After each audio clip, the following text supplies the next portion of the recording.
Sa mga ka-reels, huwag nyo muna itong gagawin hanggat hindi kayo na mamonetize.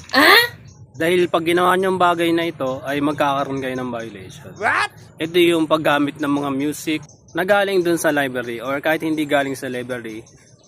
Basta music na nilalagay mo sa yung mga video or sa yung mga post. So makukuha mo dyan is copyright issues. Merong tamang time para makagamit tayo ng video pag na-monetize na tayo. Ito yung tinatawag na license para makagamit ng music or license to use the music. Nice. Pag meron ka ng ganyan, hindi ka mamamonetize. Pero sa ngayon, wag mo na kayong gagamit ng mga music.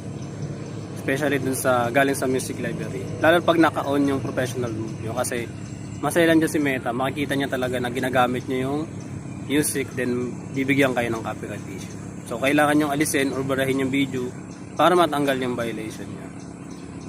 Kasi nangyari na rin sa akin yan. Kaya alam ko na hindi talaga siya pwede. So yun lang, sana makatulong sa inyo. Then more power.